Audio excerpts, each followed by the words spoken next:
Tumsifu Yesu Kristo. Ninayekuletea tafakari hii leo ni mimi Padre Paul Chembe, paroko wa parokia Kilimarondo, Jimbo Katoliki la Lindi. Ninaanza kwa kusoma Injili. Bwana awe nanyi. Somo katika Injili ilivyoandikwa na Luka. Nasoma Injili ya Luka sura 8 mstari wa 4 mpaka wa 15. Mkutano mkuu ulipokutanika na wale waliotoka kila mji wakimjia Yesu, alisema kwa mfano: mpanzi alitoka kwenda kupanda mbegu zake.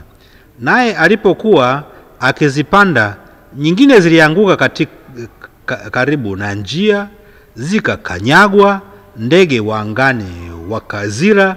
Nyingine zikaanguka penye mwamba, zilipoanza kumea zikakauka kwa kukosa rutuba.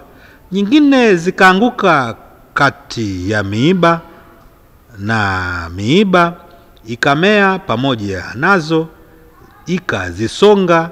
Nyingine zikaanguka penye udongo mzuri, zikamea zikazaa 100 kwa 100. Alipokuwa akinena haya, alipaza sauti akasema, mwenye masikio ya kusikia na asikie. Wanafunzi wake wakamuuliza, maana yake nini mfano huo? Akasema, ninyi mmepewa kuzijua siri za ufalme wa Mungu, bali wengine kwa mifano, ili wakiona wasione, na wakisikia wasielewe. Na huo mfano maana yake ni hii: mbegu ni neno la Mungu. Wale wa karibu na njia ndio walisikiao, kisha huja Ibilisi akaliondoa hilo neno mioyoni mwao, wasije wakaamini na kuokoka.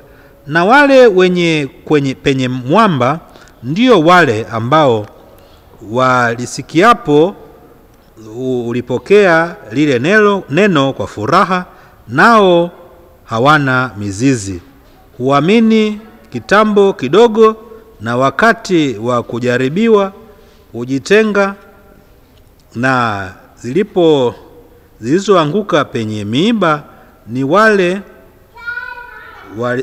waliosikia, na katika kuenenda kwao husongwa na shughuli za mali na anasa na maisha haya,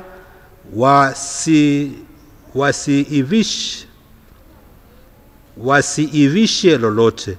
Na zile zenye penye udongo mzuri ndio wale ambao kwa unyofu wa wema wa mioyo yao ulisikia neno na kulishika, kisha uzaa matunda kwa kuvumilia.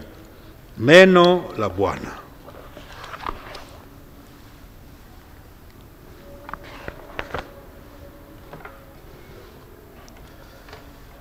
Ndugu zangu wapendwa katika Kristo, leo Bwana wetu Yesu Kristo anatoa mfano wa mpanzi ambaye alikwenda kupanda mbegu zake.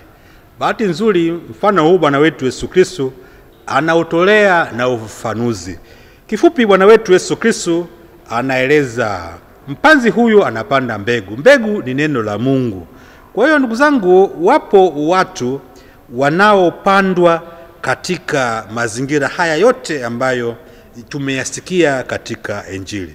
Wapo wanaosongwa na shetani katika maisha yetu. Ndugu zangu, mmoja anaweza kubatizwa, lakini baada ya ubatizo wake shetani anamsongwa, tamaa mbaya, anasa, dhambi, uzinzi na mambo kama hayo.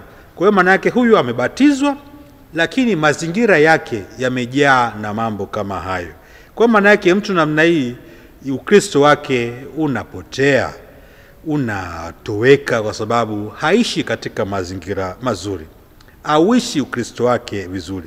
Wapo Wakristo ambao vizuizi vinawafanya waweze kutokuzaa vizuri, au kuchoka dini, kuchoka Ukristo. Mmoja amebatizwa lakini anaanza vizuri, anakwenda kanisani, lakini baadaye mmoja huyu anachoka.